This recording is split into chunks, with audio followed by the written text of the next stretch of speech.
sebuah kesalahan yang besar ketika menggunakan dengan dalih agama untuk memecah belah Indonesia.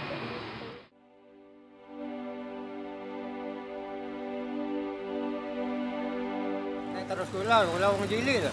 Mboten elok. Islam ya pun sembayang wiritan. Politik di luar. Ning kula.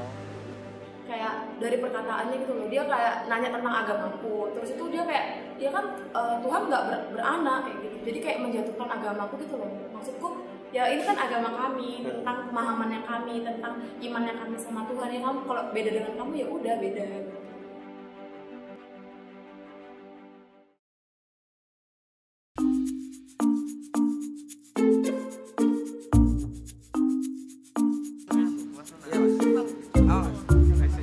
Lihat ke Masnya. Oh iya.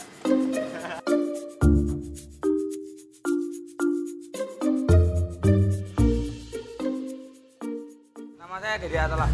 Samsul, Pak Samsul. Nama saya Krisdayanti Sinaga. Nama saya Ahmad Arif Widianto. Saya staf pengajar di jurusan Sosiologi, Fakultas Ilmu Sosial di UM Malang.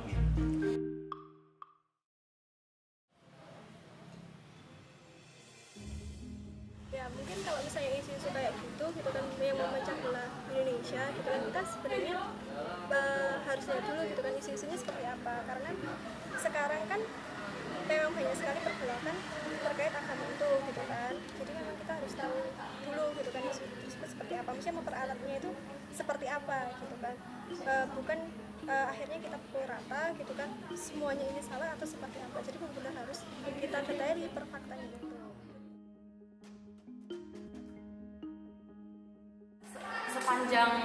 Sepanjang ini sih banyak ya isu-isu SARA, apalagi pas masa Ahok kan sampai ada demo beberapa kali gitu loh. Menurut saya kayak SARA itu nggak seharusnya dikaitkan gitu loh dengan politik, karena adanya SARA ini kan kayak perpecahan kan juga ada, disintegrasi kan bisa bisa memicu disintegrasi juga kan bagi bangsa ini gitu loh, perpecahan kecil yang disebabkan oleh SARA tersebut.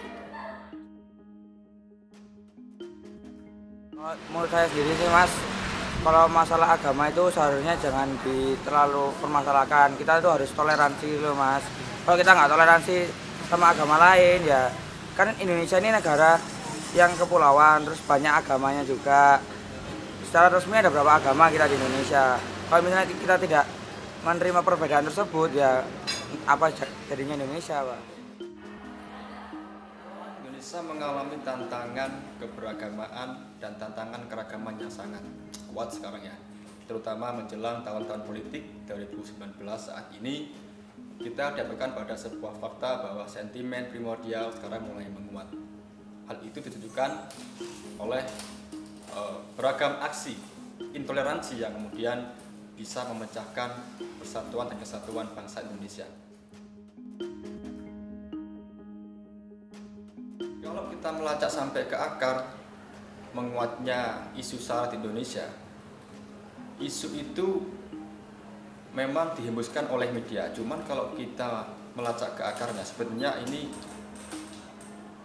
bermula dari adanya kontestasi politik ya, tidak hanya nasional, tapi juga transnasional yang kemudian itu mewabah dan mengakar di masyarakat.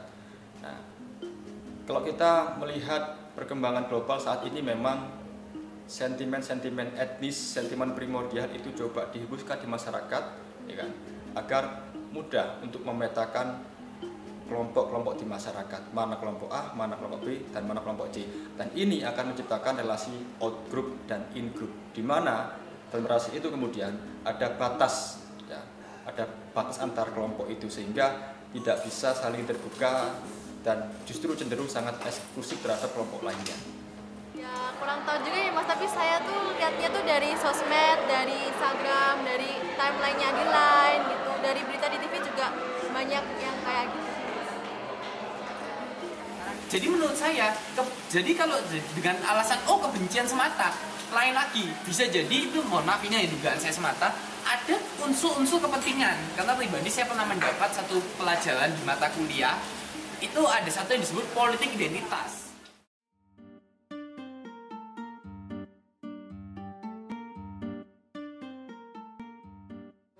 Nek agama nek terus kula Mas, ojo sampai campur baurkan politik. Nek agama nggih agamamu. Agama saya agama saya. Wis agama Islam Islam. Agama Kristen nggih Kristen terserah. Ya nek digawe politik nek terus kula wong cilik lho. Mboten elok. Islam nggih sembayang wiritan. Ya politik di luar nek kula. Kalau urusan politik saat ini, kalau saya sebagai seorang muslim jelas sangat tidak setuju. Kenapa? Karena politik pada saat ini jelas bertolak belakang gitu kan dengan Islam, yang nantinya justru akan bermasalah gitu pada umat muslimnya sendiri gitu. Kenapa? Ya nggak akan sesuai gitu. Politik pada saat ini dibenturkan dengan Islam nggak akan nyatu gitu. Kalau untuk kepentingan pribadi, kalau bisa jangan libatkan ya agama-agama.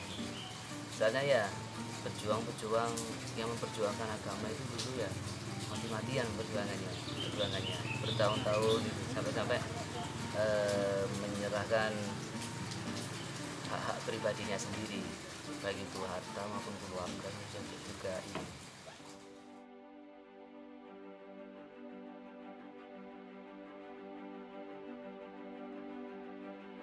Hal yang saya rasakan adalah saat ini muncul yang namanya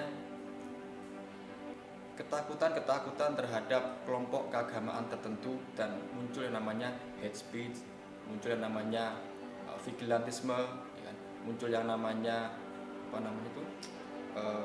persekusi terhadap kelompok lain yang itu berbeda aliran. Sejauh ini sih karena aku juga orangnya welcome aja sih sama orang, jadi nggak kerasa banget sih. Cuman kalau beberapa kali pertemuan sama orang yang kayak kental banget agamanya itu sih kayak terasa diskriminasinya gitu. Gimana bentuknya? Kayak dari perkataannya gitu loh, dia kayak nanya tentang agamaku, terus itu dia kayak ya kan Tuhan nggak beranak kayak gitu, jadi kayak menjatuhkan agamaku gitu loh. Maksudku ya ini kan agama kami, tentang pemahamannya kami, tentang imannya kami sama Tuhan, ya kamu kalau beda dengan kamu ya udah beda gitu. Mungkin dari Mbaknya. Ya sama sih kan Mbak ya. Kamu tahu desa keberagaman yang ada di Malang? Tadi kami menemukan desa dengan 3 agama yang hidup berdampingan dalam keseharian maupun upacara adatnya. Ini kudu tiru nih hasil ini. Wong agama pun tiru, agama kula Islam, umpama nggih. Kula Islam aja. Ki pun nurut, insyaallah nurut politik.